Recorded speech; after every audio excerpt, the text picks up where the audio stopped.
What you're going to do with this presentation is practice the skill of writing to learn. Writing forces your brain to take some content and to work with that content. And whenever your brain works with content, you learn that material better and you remember it for longer. What we're going to write to learn about are some things we need at the beginning of our geometry course. The first is a set of undefined terms. From there, we'll build up some defined terms, and finally some representations. As you write to learn about these, remember, if you simply copy the words that are shown on the screen, you won't learn the material as well.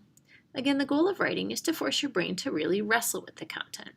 Some good ways to make that happen are to put things in your own words, to draw pictures to represent sentences that you see, to use arrows or labels to annotate what's there, and to organize the information in a different structure than what you see on the screen. This is a skill you'll get better at throughout the year. First, we begin with a set of undefined terms. These are, by definition, undefined. But they're easy, and they're terms that you'll understand them and know what they are as soon as you see them. And these are the starting blocks for what we're going to do in geometry this year. So the first one we're going to work with is a point. So a point is simply represented by a dot.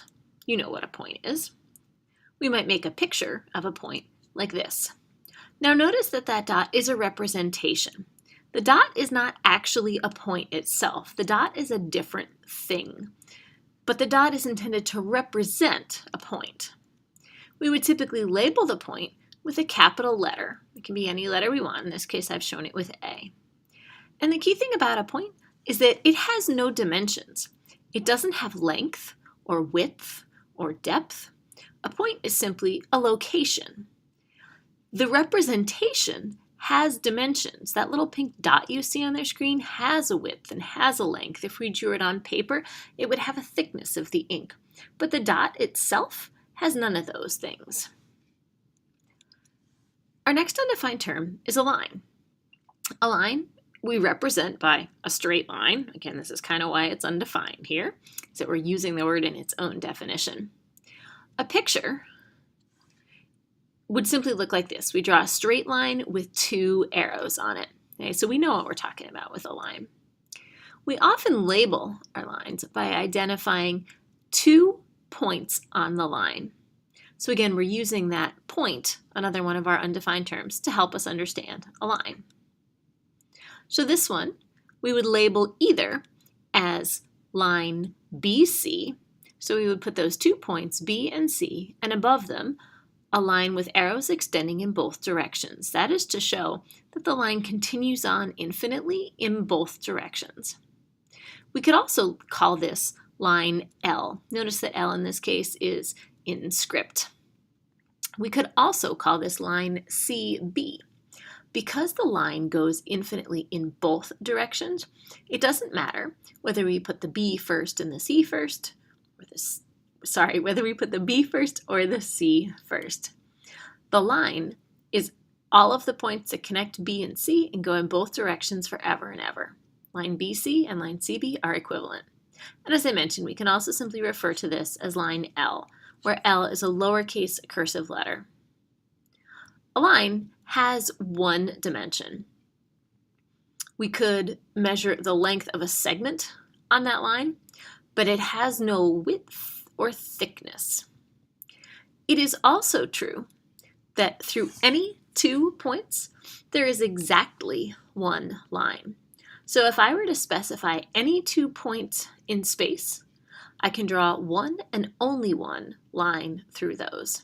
If you don't believe me, I encourage you to be skeptical and consider, can you find 2 points where there is no line that goes through them, or where there's more than one line that goes through them?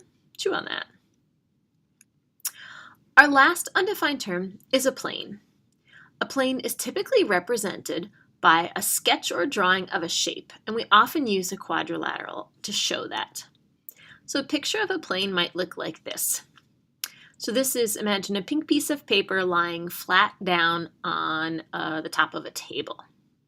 Now the picture has edges. The pink surface there ends. A piece of paper lying on a table ends. But the plane itself does not. The plane itself continues in all directions.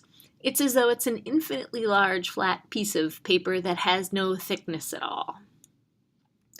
In terms of labeling a plane, one way we can label it is by identifying 3 points that are not all on the same straight line. So we could call this plane DEF, if all 3 of those points are on the pink plane. We could call it FED or EFD.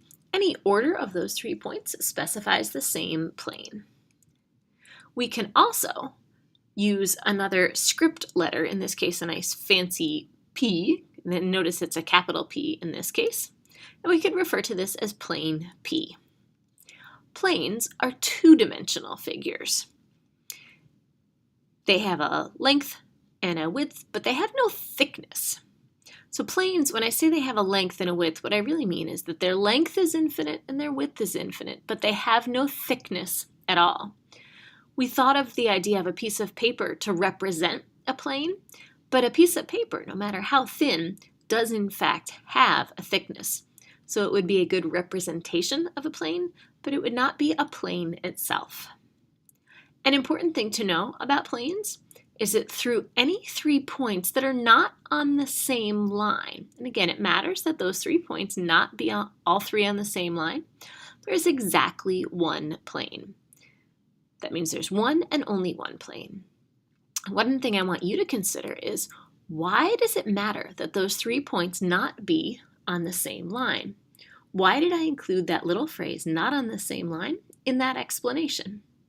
You might want to pause this presentation for a moment while you jot down in your notes your thoughts on why it matters that they are not all 3 in the same line.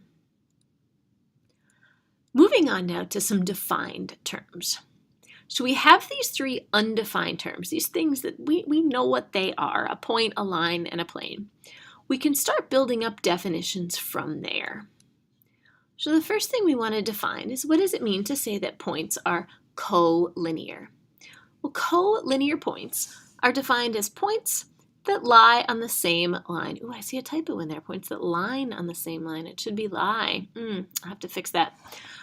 So these points lie on the same line. So A, B, and C are collinear points. D is not collinear with A, B, and C. Next is coplanar points. Coplanar means points that lie on the same plane. So in the diagram shown here, if points D, E, and F all touch that pink plane, but point G is up in space above it, we would say that D, E, and F are coplanar, and G is not coplanar with those 3. Next, we're going to define a line segment. A line segment consists of 2 endpoints and all of the points on a straight line in between them. We would represent it using AB with a line over top of it that doesn't have little arrows on the end. So that what I've shown you here is the representation for line segment AB. That is the same as line segment BA. The line segment doesn't have a direction. It is simply the 2 endpoints and everything in between them. Next, we'll define the term of array. Array consists of one endpoint, and all of the points that follow in one particular direction from there. So for example here, we could describe this as array CA. Notice that above the CA, there is no arrow over the C, but there is an arrow over the A. That means we start at point C and make a straight line through point A, and then continue extending that line past A. We could also call this same ray CB. The same points that are on ray CA are on ray CB. In this case, we start at point C and extend out through point B and continue on forever in that direction. Because A, B, and C are coplanar, whether we start at C and go through A and keep going, or start at C and go through B and keep going, we're marking the same set of points. Notice that it would not be correct to call this ray BA, because the ray we're looking at starts at C, not B. Also notice it would not be correct to call this ray AC. That would be a ray that starts at point A, continues through point C, and keeps going. That would be a ray that points in the opposite direction. So that would not be correct either.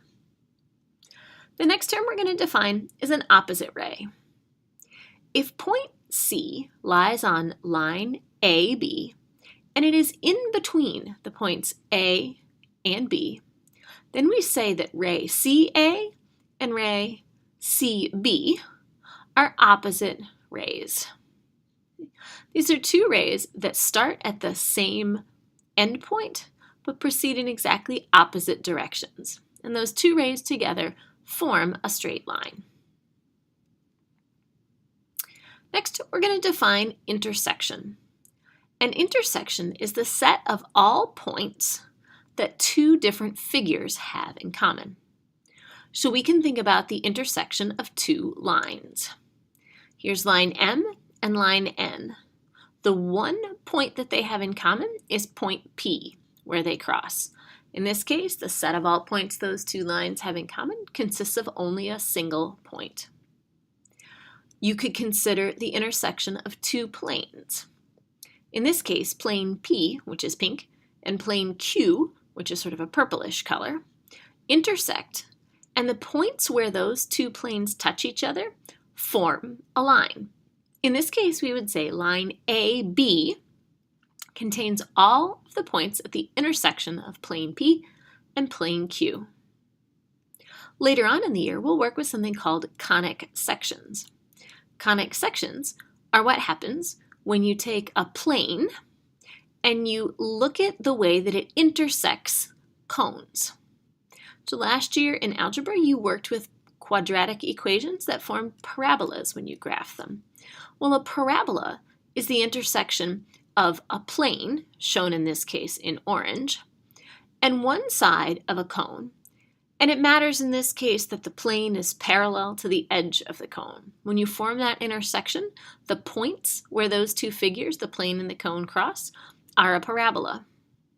If you were to take that plane and have it intersect a cone perpendicular to the cone's axis, you'd have a circle. The points where the plane and the cone touch each other would form a circle. If you tip that plane a little bit, but not too much, you end up with an ellipse. You may have thought of it as an oval in the past. If you take that cone and you make it go straight up and down so that it runs parallel to the axis of the cone, you end up with two hyperbolas. These are just the intersections of a plane and a cone. So that's the end of this Writing to Learn lesson. It's fine if you want to pause or go back and review anything. And next we'll look at how your writing has helped you to learn this material.